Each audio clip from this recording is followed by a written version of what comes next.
नमस्कार and welcome you to world affairs. मैं हूं प्रशांत धवन। अटल सेतु ब्रिज अब बन के तैयार हो चुका है।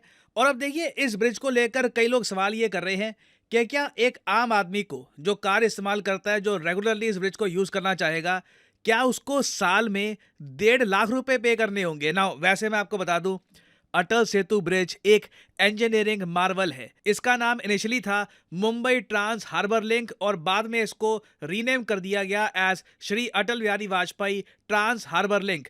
17,800 करोड़ से भी ज्यादा की लागत से बना है ये ब्रिज। अगर हम बात करें डॉलर्स की तो 2.2 बिलियन डॉलर्स का ये ब्रिज है और एज ऑफ नाउ ये भारत का सबसे लंबा ब्रिज है ओवर वाटर। यहां पे आप देख पाएंगे, इससे पहले आपको याद होगा भूपेन हजारिका ब्रिज की बहुत बात होती थी आसाम में।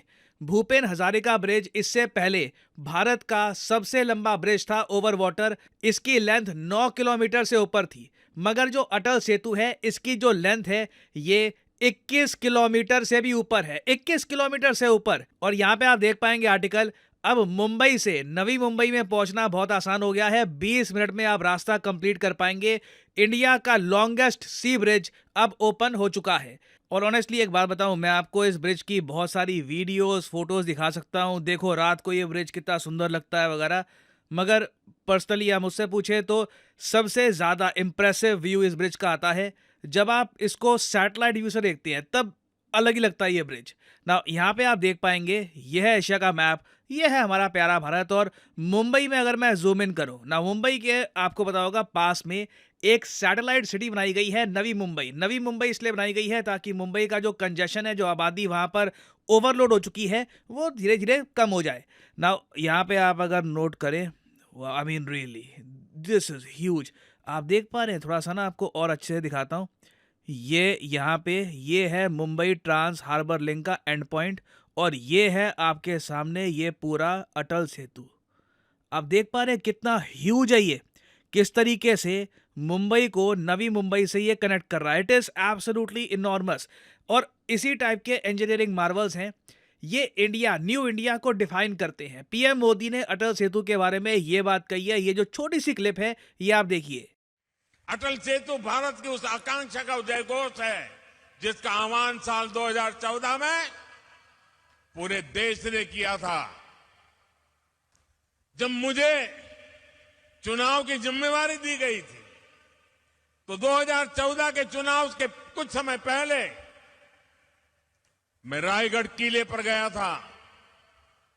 छत्रपति शिवाजी महाराज की समाधि के सामने बैठ करके कुछ पल मैंने बिताए थे उन संकल्पों को सिद्धि में बदलने की, उनकी इच्छा शक्ति, जनशक्ति को राष्ट्र शक्ति बनाने की, उनकी दृष्टि की, सब कुछ मेरी आंखों के सामने और आशीर्वाद बनकर के आया था। उस बात को 10 साल हो रहे हैं।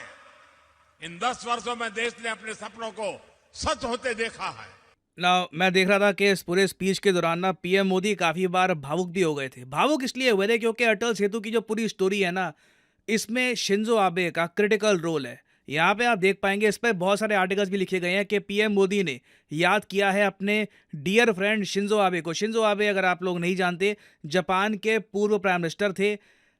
अनफॉर्चुनेटली इनको असैसिनेट कर दिया गया। जिस आदमी ने असैसिनेट किया था उसके पास कोई प्रॉपर रीजन भी नहीं था इनको मारने का। एक, मैं कहूँगा, एशिया के जायंट लीडर थे शिंजो आबे।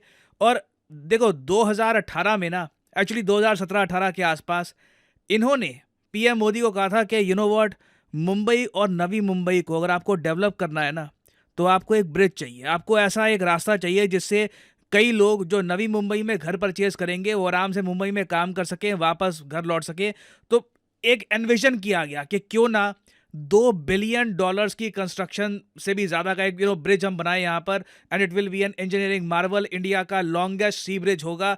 उस वक्त जापान ने इंडिया को लोन भी दिया था इसका। जी हाँ, ये मैं आपको बता दूं, जो हमने यहाँ पर पैसा खर्चा है 17,000 करोड़ से ऊपर, इसमें से 15,000 करोड़ के आसपास एक सॉफ्ट लोन के जरिए इंडिया को मिला था from the Japan international corporation agency. और इस लोन से पहले ना ये प्रोजेक्ट काफी हद तक ठंडा पड़ चुका था। मैं आपको बता दूं 2017 से पहले लग रहा था कि पैसे हैं नहीं, कैसे करेंगे ये ब्रिज कंप्लीट। फिर शिंजो आबे, पीएम मोदी आए, दोनों ने एक विजन देखी यहाँ पर कि ठीक है ये ब्रिज बनाते हैं। फिर उसके बाद 2018 से ना लगातार काम चल रहा है और अब जाके ये ब्रिज कंप्लीट हो गया। और इसलिए मैं ये नोट कर रहा था, पीएम मोदी का यहाँ पे शिंजो आबे को याद करना जेन्युइनली बनता है, क्योंकि लिटरली अगर हम कॉन्सेप्ट की बात करें तो शिंजो आबे ने बहुत ही इंपॉर्टेंट रोल प्ले किया है इस ब्रिज के पीछे।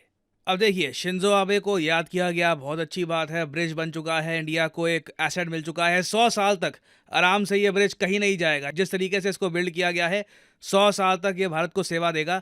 But at the same time ना कई लोग ये भी कंप्लेन कर रहे हैं कि इस ब्रिज को यूज करने में आम आदमी को जेब से बहुत सारा पैसा खर्च करना पड़ेगा। अब ये यहाँ पे आप देख पाएंगे ये यूजर फी है, ठीक है। अब हम बात करते हैं जी यूजेबिलिटी के बारे में, ठीक है। सब हमने बात कर ली जी, बन गया, सब अच्छी बात है।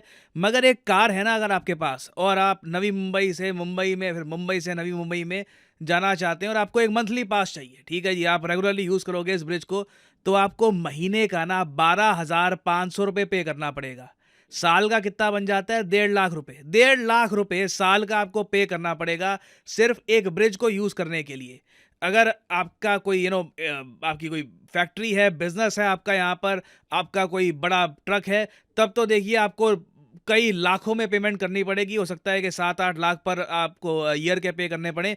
तो ये जो प्राइसेस है ना, ये देखकर कई लोग जेन्युइनली कंफ्यूज, और लोग पूछ रहे हैं कि मिडिल क्लास पर इतना सारा टैक्स का बर्डन डाल दिया गया है ना, कि आप देखो, जो आप कमाते हो आप उसमें इनकम टैक्स पे करते हो, ठीक है। जो आप परचेज करते हो उसमें भी आप इनडायरेक्टली टैक्स पे कर रहे हो। फिर जो आप ब्रिजेस जो आप यूज़ करोगे, जो आप टोल टैक्स दे रहे हो, वहाँ पर भी इतना सारा आपका पैसा जा रहा है। अब अटल सेतु, जिससे लोगों को काफ़ी उम्मीदें थी कि यार बढ़िया, ये अब नवी मुंबई और मुंबई का जो ओवरऑल लिंक है ये बहुत बढ़िया हो गया है, इसमें भी साल के 1.5 लाख रुपए पे करने पड़ेंगे। That is a lot of money, that is a lot of money. और इसलिए ना थोड़ा बहुत मैं यहाँ पर ये भी कहूँगा, इंडिया से कई लोग बाहर भी निकलने की कोशिश कर रहे हैं। आपने देखा होगा कई मिलियनियर्स हैं इंडिया से बाहर निकलने की कोशिश कर रहे हैं, मतलब कि जिसने 8 करोड़ रुपए कमा लिए, 9-10 करोड़ रुपए कमा लिए, वो इंडिया से बाहर निकलने की कोशिश कर रहे हैं, क्योंकि इंडिया में टैक्स का बर्डन ना बहुत ज़्यादा है। और काफ़ी जगह थोड़ा बहुत ये भी कह सकते हैं कि जितना टैक्स पे करते हैं इंडियंस, उसके हिसाब से आपको जो फैसिलिटीज़ हैं अभी के लिए फॉर द टाइम बिंग नहीं मिल रही। तो कहीं ना कहीं हमको सोचना होगा इसके बारे में कि हम ये जो बड़े बड़े प्रोजेक्ट्स हैं बना तो रहे हैं, मगर आम आदमी इसको जेन्युइनली यूज़ भी करेगा इतने हाई यूज़र फीस के साथ। और फाइनली यहाँ पे मैं आपसे एक क्वेश्चन ही पूछूंगा। क्वेश्चन यहाँ पर यह है कि हाल ही में डीआरडीओ ने एक इंडिजिनस असॉल्ट राइफल बनाई है, मेड इन इंडिया।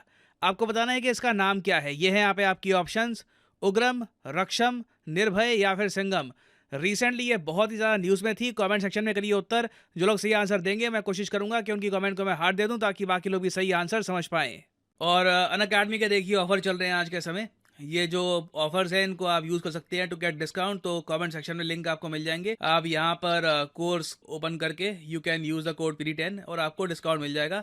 और जो सेल्स टाइम टू टाइम आती रहती है, इनका भी आप लाभ उठा पाएंगे। So this is the end of the video. Thanks for listening and as always, may the gods watch over you.